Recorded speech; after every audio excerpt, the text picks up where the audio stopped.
웨스트민스터 소요리 문답 제1문에서는요, 우리가 계속해서 이제 우리의 선조들이 물려준 이런 요리 문답을 계속해서 강조를 하고 있잖아요.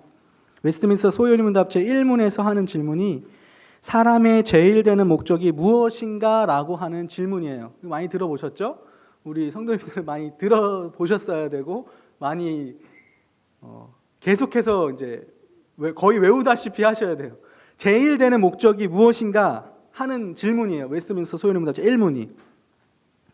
그 질문에 대한 대답이 사람의 제일 되는 목적은 하나님을 영화롭게 하고 하나님을 영원토록 즐거워하는 것입니다. 라는 대답이에요.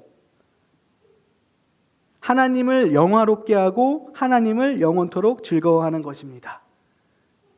여기까지는 이제 많이 들어보셨죠? 그 다음에 그 대답, 그 질문 뒤에 이어서 나오는 두 번째 질문이 하나님을 영화롭게 하고 즐거워하는 것을 지도하시려고 하나님께서 우리에게 주신 준칙은 무엇입니까? 하는 거예요. 이에 대한 대답으로 하나님을 영화롭게 하고 즐거워하는 것을 지도하시려고 하나님께서 우리에게 주신 유일한 준칙은 구약과 신약 성경에 기록된 하나님의 말씀입니다. 라고 하는 것이죠. 하나님을 영화롭게 하고 즐거워하는 삶을 살기 위한 준칙으로 주신 것이 구약과 신약입니다. 라고 하는 대답인 거죠. 그 다음에 세 번째 질문이 나오죠. 성경이 가장 중요하게 가르치고 있는 것, 성경이 가장 중요하게 가르치는 것이 무엇입니까? 하고 라는 질문이에요. 성경이 가장 중요하게 가르치는 것이 무엇인가? 여기서 이제 중요한 게 생각되는 게 이제 나눠지는 거예요. 성경이 가장 중요하게 가르치는 것은 사람이 하나님에 대하여 믿을 것은 무엇이며 하나님께서 사람에게 요구하시는 본분은 무엇인가 하는 것입니다.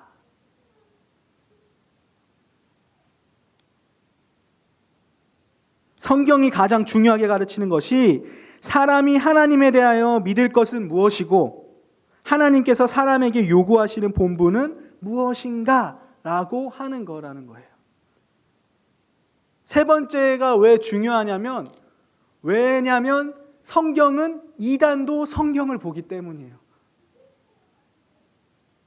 또 나는 이단이 아니야 라고 하는 사람도 성경을 보지만 성경이 무엇을 이야기하는지 바로 깨닫지 못하기 때문에 이 세 번째 답이 굉장히 중요한 거예요. 성경이 무엇을 가르칩니까? 하나님에 대하여 믿을 만한 것이 무엇이고 사람에게 요구하시는 본분이 무엇인지를 가르친다는 거예요. 성경이 이런 것들을 가르친다라고 하는 전제하에 우리는 성경을 읽어 내려가는 것이고 성경의 주제는 여기에 중심이 되어져 있어야 하는 것이죠. 그래서 우리가 성경을 읽을 때 이러한 가르침을 염두에 두면서 읽어야만이 성경을 읽을 때 바르게 이해하고 해석하고 바르게 깨달을 수 있다라고 하는 것이죠. 계속해서 말씀드리지만 성경을 읽을 때 내가 원하는 대로 읽는 사람들이 너무 많이 있다는 거예요. 내가 해석하고 싶은 대로 해석하는 사람들이 이단을 비롯해서 너무너무나 많이 있다는 거예요.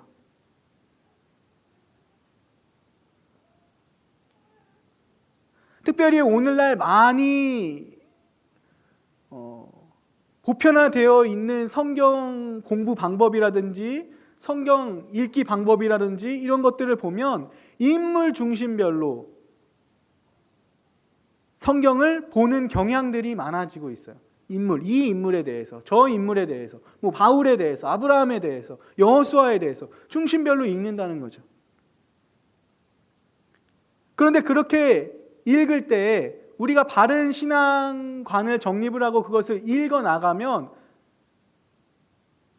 그런 상태에서 그런 성경 인물 중심으로 읽어 나간다 한들 이것은 하나님에게 대해서 말씀하시는 거구나 라고 알 수 있는데 그렇지 않은 상태에서 성경을 읽어 나가다 보면 결국에는 성경을 읽을 때 거기에서 하나님은 없어지고 사람만이 남게 되는 불상사가 생기게 되는 거예요. 김영호 목사님이 창세기의 설교를 하시면서 꾸준히 강조하는 것도 그런 부분이 있는 거잖아요. 아브라함에 대해서 창세기에 나오지만 아브라함의 위대함을 나타내려고 하는 것이 아니라 하나님께서 아브라함을 어떻게 사용하시고 어떻게 택하셨는가, 어떻게 이끌어 가신 하나님의 구속사역을 어떻게 이끌어 가셨는가라고 하는 것이 중요하다고 강조를 하시는 거잖아요. 그런데 우리가 인물 중심별로 그것을 살펴보다 보면, 그렇게 성경을 읽게 되다 보면 성경에서 이야기하는 이 사람이 무엇을 했는가에 초점이 맞추게 되고, 우린 결국에는 이 사람처럼 이라는 주제에 빠져들게 된다는 거죠. 그러나 성경을 읽는 눈이 생기는 사람들, 성경이 무엇을 이야기하는 거구나 라고 하는 것을 바로 깨닫는 사람들은 성경을 그렇게 보지 않는다는 거죠. 성경은 사람 중심의 위인전처럼 쓰여진 책이 아니라 하나님의 어떠하심을 계시하신 책이기 때문에 그렇습니다.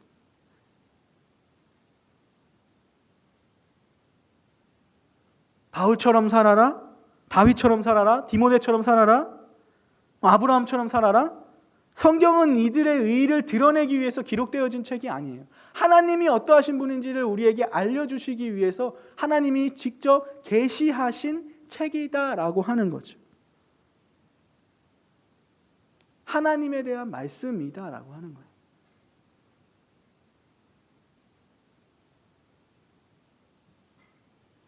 그런 면에서 볼 때 오늘 본문을 읽으면서도 그렇게 인물 중심별로 읽기에 딱 좋은 본문이죠.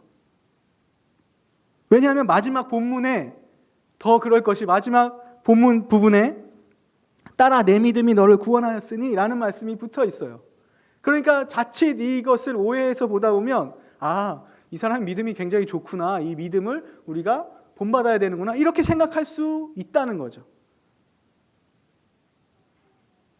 그래서 많은 사람들이 이 부분에 집중을 하고 이 여인의 믿음을 본받아야겠다라는 생각을 하게 되고 그렇게 성경을 읽게 된다는 거예요. 그런데 앞에서도 계속 강조하고 있지만 과연 이 성경이 말하려고 하는 것이, 이 강조하고자 하는 것이 이 여인이겠느냐는 거죠. 이 여인을 드러내려고 성경이 기록되어져 있냐라고 하는 거예요. 이 본문에서는 예수님도 등장을 합니다. 근데 이 여인이 주인공이고 예수님은 조연에 그치는 것일까요? 그렇지 않다라고 하는 것이죠. 오늘 본문을 보면 12해 동안 혈루증을 앓고 있던 여인이 나옵니다. 여기서 혈루증이라고 하는 것은 정확한 병명이 아니에요. 오늘날에도 이 혈루증이라고 하는 병은 성경에 이렇게 기록되어져 있지만 있는 병이 아니에요. 원래 원문에서는 그냥 피라고 하는 단어랑 흐른다고 하는 단어를 사용해서 피가 흐르는 중에 있는 여인, 이 정도로 설명을 하고 있어요, 원문에는. 근데 그것을 이제 개역개정, 우리 한국말 성경에서는, 한국어 성경에서는 혈루증이라고 하는 단어로 그냥 설명을 한 것뿐이에요. 그러니까 이 여인이 가지고 있던 질병은 지속적으로 피가 나오고 멈추지 않는 그런 어떠한 질병, 알 수 없는 질병을 가지고 있었다라고 하는 정도로 우리는 알 수가 있는 거죠. 병명도 없어요. 오늘날에 병명으로 하면 무슨 만성 자궁 하혈증 이런 거나 비정상적 하혈 이런 것들 정도로 표현할 수 있겠지만 오늘날에도 잘 모르는 병명이에요. 그러니까 그 당시에는 얼마나 이게 희귀한 병이었겠습니까? 그런 병이기 때문에 많은 의사들한테 갔어도 고칠 수 없는 거예요. 병명도 모르는데 어떻게 그걸 고칠 수 있겠습니까? 그냥 시간만 허비하고 재산만 허비하고 마는 그런 실정이 있었던 거죠. 그런 상황들을 성경에서 설명을 하고 있는 거예요. 12해 동안 이 여인은 그러한 가운데 있었다라고 하는 거죠. 하열이 일어나고 그것이 한번 시작되면 멈추지 않기 때문에 굉장히 이 여인은 힘든 삶을 살았을 것입니다. 고통도 엄청나게 많았을 것이라는 거죠.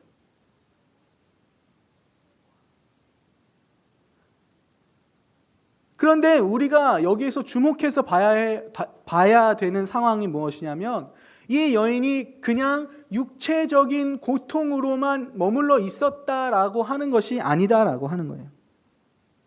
육체적인 고통도 물론 이 여인을 힘들게 했을 거지만 더 성경적으로 우리가 이 여인의 이런 상태를 본다고 하면 이 여인이 가지고 있었던 그 근본적인 그 육체적인 고통을 뛰어넘는 더 근본적인 고통의 원인은 부정함이라고 하는 문제가 이 여인한테 있었다라고 하는 거예요. 구약 성경에서 이야기하고 있는 그 부정함이라고 하는 것이 이 여인한테는 있었다라고 하는 거죠. 레위기서를 보면, 특히 레위기 15장을 보면 이 여인이 가지고 있었던 병과 같은 종류의 유출병이라고 하는 것이 나오게 됩니다. 유출병이라고 하는 것은 말 그대로 몸에서 무언가가 나오는 거예요. 흘러내리는 거예요. 그것이 진액이 됐든지 피가 됐든지 몸에서 무언가 나오게 되는 그러한 병을 유출병이라고 이야기를 합니다. 이 유출병에 대한 규례가 레위기 15장에 나와 있습니다. 레위기 15장을 한번 보겠습니다. 레위기 15장에 보면 이 유출병에 대한 부정하다라고 하는 부분들, 이 규례에 대해서, 유출병에 대한 규례에 대해서 설명을 하고 있습니다. 15장 2절을 보면 이스라엘 자손에게 말하여 이르라 누구든지 그의 몸에 유출병이 있으면 그 유출병으로 말미암아 부정한 자라. 이 여인이 유출병이 있기 때문에 그것으로 인해서 부정한 자가 되었다라는 거죠. 4절입니다. 유출병이 있는 자가 눕는 침상은 다 부정하고 그가 앉았던 자리도 다 부정하니. 5절입니다. 그의 침상에 접촉하는 자는 그의 옷을 빨고 물로 몸을 씻을 것이며 저녁까지 부정하리라. 6절. 유출병이 있는 자가 앉았던 자리에 앉는 자는 그 옷을 빨고 물로 씻을 것이요 저녁까지 부정하리라. 유출병이 있어요. 그 사람이 유출병 때문에 부정한 자가 되죠. 그런데 그 사람이 부정한 것 이외에 그 사람이 앉았던 자리, 누웠던 침상, 그것을 만지는 사람 또한 부정하게 된다는 거예요. 그러니까 직접적인 접촉뿐만 아니라 간접적인 접촉을 하는 사람도 부정하게 된다는 거죠. 그다음 7절부터는 이제 직접적인 접촉에 대해서 이야기를 하게 됩니다. 7절에 보면 유출병이 있는 자와 몸에 접촉하는 자는 그 옷을 빨고 물로 씻을 것이며 저녁까지 부정하니라.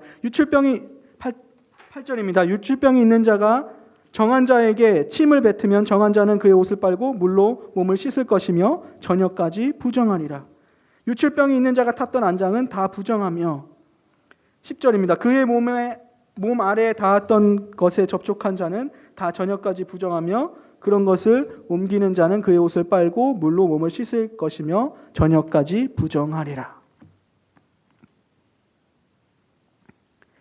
그러니까 그 여인과 접촉한 유출병이 있는 사람과 접촉하는 사람은 다 부정하여지는 거예요. 그 사람이 앉았던 안장도 부정하여지고 누웠던 침상, 그 앉았던 자리, 그것을 만지는 사람조차도 부정하게 된다는 거예요. 그런 문제가 있다는 거죠. 12절을 보겠습니다. 유출병이 있는 자가 만진 질그릇은 깨트리고 나무 그릇은 다 물로 씻을지니.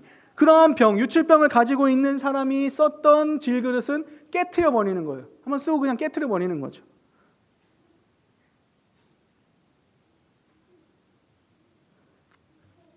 19절도 한 번 더 보겠습니다. 어떤 여인이 유출을 하되 그의 몸에 그의 유출이 피이면 이래 동안 불결하니 그를 만지는 자마다 저녁까지 부정할 것이며. 25절도 한 번 더 보겠습니다.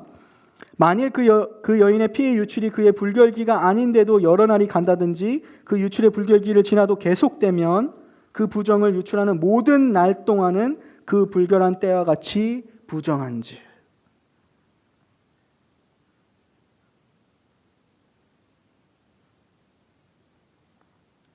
부정하게 된다는 거예요. 이 여인은 유출병, 피가 나는 그런 병이 있죠. 25절에는 그게 비정상적으로 계속 나오면 그 계속 나오는 날 동안 모든 날이 부정해진다는 거예요. 그 부정한 규례 때문에 그가 접촉하는 모든 것들로 인하여서 다른 사람들도 부정하게 될 수 있는 여지들이 있는 거죠.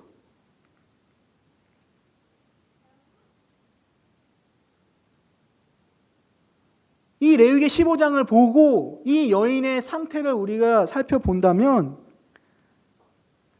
그 피가 멈추지 않았던 이 여인의 삶이 어떠했을지는 우리는 살펴볼 수가 있는 거예요. 12년 동안을 이 여인은 이렇게 살아온 거예요.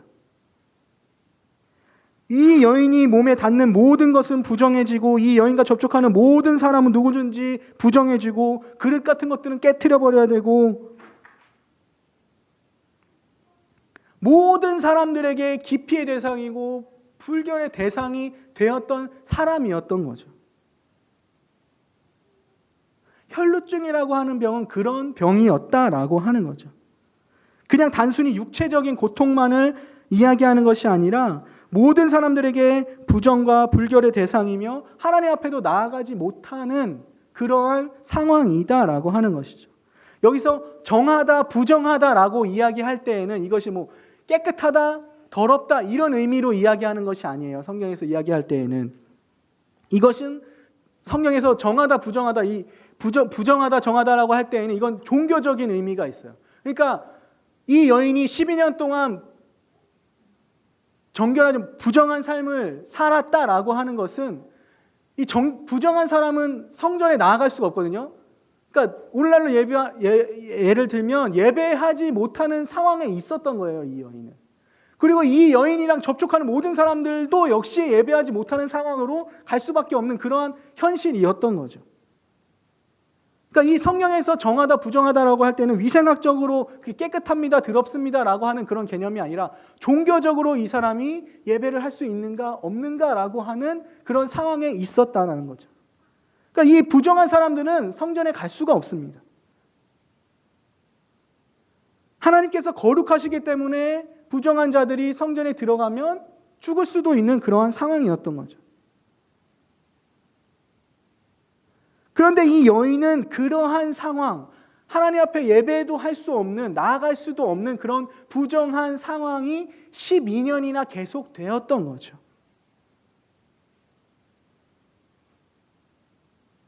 예배할 수 없는 삶을 살았고 이 여인과 접촉하는 모든 것은 부정해질 수밖에 없는 상황이기 때문에 모든 사람이 그 여인을 기피할 수밖에 없고 다른 사람이 그렇게 여기지 않는다 할지라도 이 여인 스스로가 그렇게 다른 사람과는 어떤 거리를 둘 수밖에 없는 상황이었던 거죠.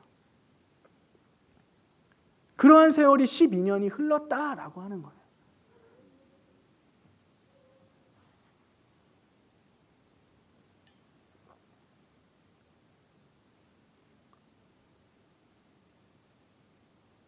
굉장히 육체적인 고통이 문제가 아니라는 거죠. 우리가 한번 예배를 못한다라고 생각을 한번 해보십시오. 12년간이나. 이거는 육체적인 문제가 아니라 우리의 신앙에 있어서 굉장히 심각한 문제를 가지고 오게 될 수 있는 상황이다라고 하는 거죠. 그런데 그러한 상황을 살았던 이 여인이 예수님의 소식을 듣고 무리 가운데 섞여서 예수님의 옷에 손을 대는 일이 발생을 하게 된 겁니다. 이 여인의 삶이 언제나 그러했듯이 이 여인과 접촉하는 모든 것들은 부정해져야 마땅한 것이죠. 지금 이 상황에서도 이 여인이 예수님을 만졌기 때문에 부정한 이 여인이 예수님에게 손을 댔기 때문에 원래대로 한다면 이 정결법대로 한다면 예수님이 부정해져야 되는 그런 상황 가운데 있는 거예요. 그런데 이날은 조금 다른 상황이 벌어진 거죠. 예수님께서 부정해지신 것이 아니라 오히려 이 여인이 정하여지는 그러한 일이 벌어졌다라고 하는 것이죠.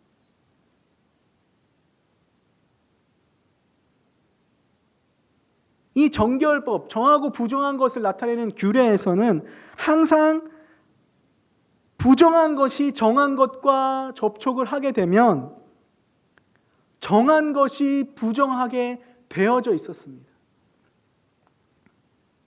그걸 잘 나타내주고 있는 본문이 제가 설교 원고에도 실어놨는데 학개서 2장 12절에 14절입니다. 사람이 옷자락에 거룩한 고기를 쌌는데 그 옷자락에 만일 떡에나 국에나 포도주에나 기름에나 다른 음식물에 닿으면 그것이 성물이 되겠느냐 하라. 학개가 물음에 제사장들이 대답하여 이르되 아니라 하는지라. 학개가 이르되 시체를 만져서 부정하여진 자가 만일 그것들 가운데 하나를 만지면 그것이 부정하겠느냐 하니 제사장들이 대답하여 이르되 부정하리라 하더라. 이에 학개가 대답하여 이르되 여호와의 말씀에 내 앞에서 이 백성이 그러하고 이 나라가 그러하고 그들의 손의 모든 일도 그러하고 그들이 거기에 드리는 것도 다 부정하니라. 학개서에서 이야기하고자 하는 것은, 이 본문에서 이야기하고자 하는 것은 이스라엘이 부정하기 때문에 이스라엘이 만지는 모든 것들이 다 부정하다라고 하는 것, 넌 부정한 백성이야 라고 하는 것을 학개 선지자를 통해서 이야기하려고 하는 본문이지만, 이스라엘을 책망하기 위해서 쓰여진 본문이지만, 부정한 것과 정한 것이 만났을 때 어떻게 되는지에 대한 부분이 나와 있죠. 거룩한 고기가 다른 물건에 닿으면 거룩한 고기로 인해서 물건이 거룩해지는가? 라고 하는 질문을 학개가 제사장들에게 하는 거예요. 당시의 제사장들에게.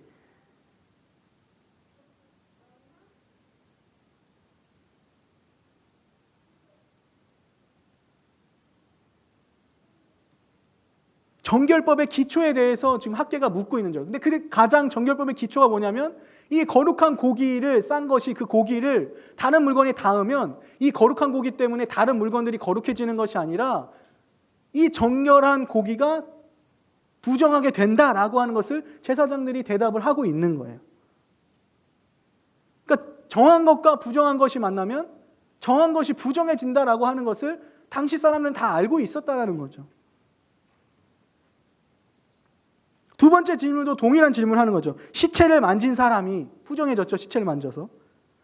다른 물건들을 만지면 그 물건들은 어떻게 되냐라고 하는 질문을 하는 거죠. 다른 물건이 부정해진다라고 하는 것을 제사장들이 대답을 하고 있는 거예요. 그러면 정한 것이 부정해진다라고 하는 거예요.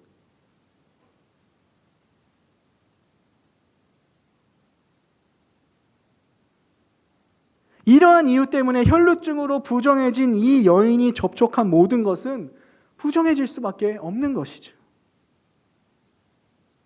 이 여인이 예수님을 만졌을 때 이 여인이 부정하기 때문에 원래대로 한다면, 이 정결법의 기초대로 한다면 예수님이 부정해져야 되는 게 맞는 것이었죠. 그런데 이날은 달랐다는 거예요. 우리 주님은 다르셨다는 거예요.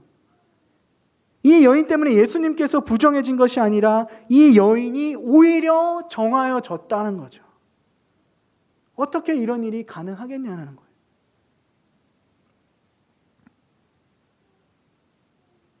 그런데 구약의 정결법을 보면 정한 것과 부정한 것이 접촉하면 정한 것이 다 부정해지는데, 정한 것과 부정한 것이 접촉했을 때 부정한 것이 정결해지는 딱 한 가지 예가 있어요.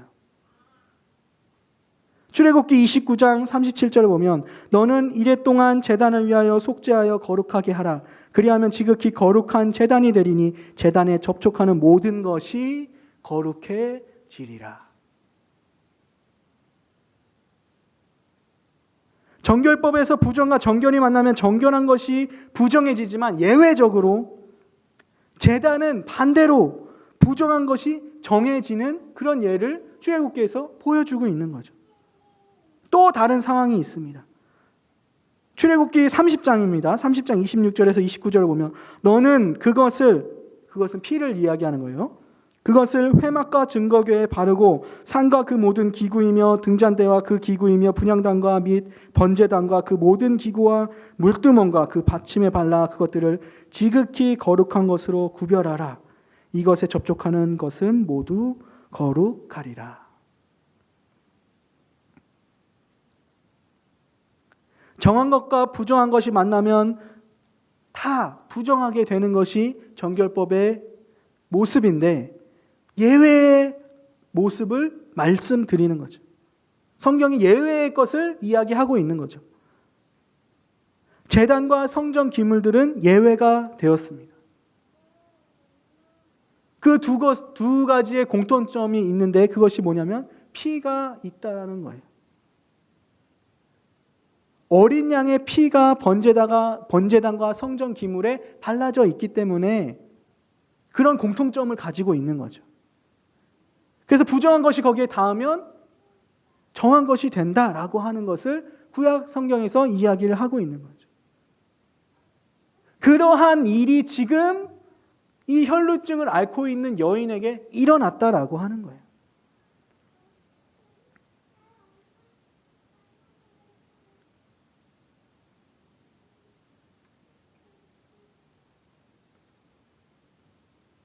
예수 그리스도께서 모든 것을 정결하게 하시는 어린 양의 보혈의 본체이시기 때문에, 우리를 구속하시는 그 구속의 근원이시기 때문에, 예수 그리스도께서 속죄의 모든 근원이 되시기 때문에 혈루증을 앓고 있는 부정한 여인이 닿았는데도 오히려 그 여인이 정하게 되는 역사가, 반대가 되는 일들이 벌어졌다라고 하는 것이죠. 이것이 오늘 본문에서 보여주고 있는 예수 그리스도의 그 구속의 근원이신 어린 양의 본체이신 예수 그리스도가 어떠한 분이신가라고 하는 것을 보여주는 본문이 된다라고 하는 거죠.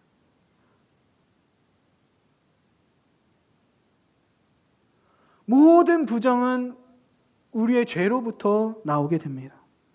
이 여인의 병 역시, 그리고 모든 문제들과 병들이 죄로부터 나오는 것이죠.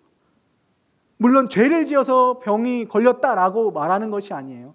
모든 근원을, 모든 문제들의 모든 죄의 근원들이 죄로부터 시작을 한다라고 하는 것을 얘기하는 겁니다.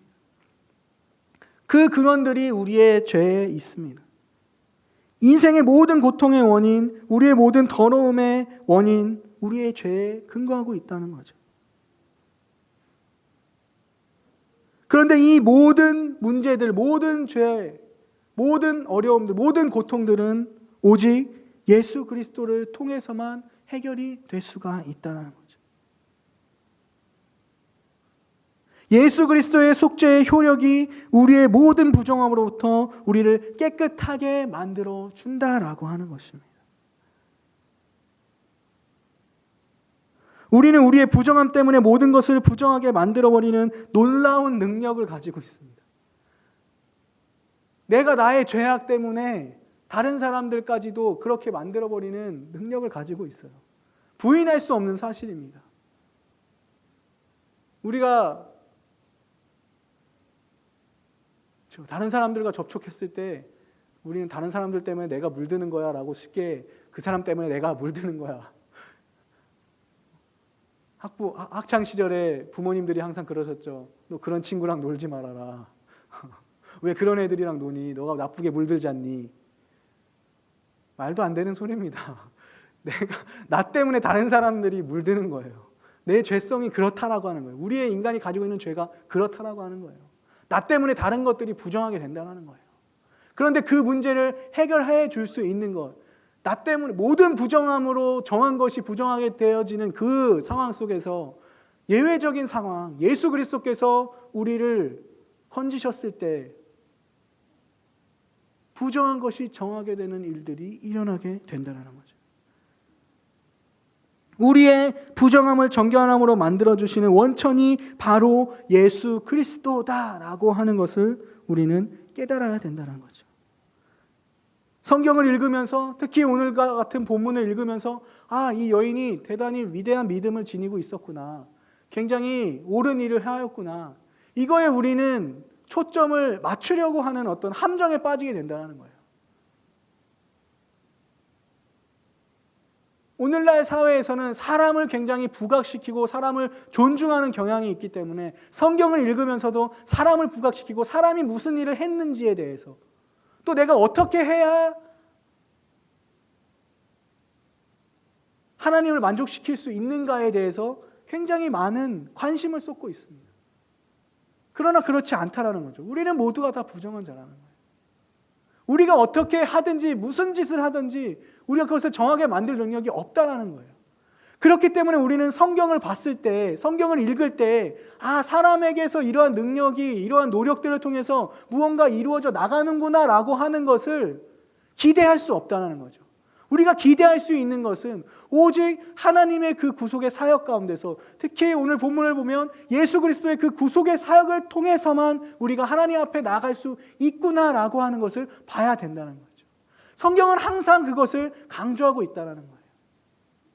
성경이 가르치고 있는 것이 무엇인지 우리가 깨닫고 성경을 읽는 것이 왜 중요한가 서두에서 이야기하였는데, 그것을 잊은 채 성경을 읽다 보면 우리는 우리 스스로 우리가 원하는 대로 우리의 판단대로 이건 사람에 대해서 이야기하는 거, 내가 어떻게 하면 할 수 있구나라고 하는 것을 이야기하는 거구나 라고 하는 함정에 빠지게 된다는 거죠. 그러나 우리는 이 본문을 통해서 대속의 예수 그리스도를 바라봐야 된다는 거죠. 모든 부정을 정결하게 하시는 예수 그리스도를, 우리의 죄의 속박으로부터 자유케 해주시는 예수 그리스도, 또 어린 양의 보혈을 통해 우리를 구속하신 메시아이신 예수님을 바라보아야 된다는 거죠. 나는 아무것도 아니다라는 거예요.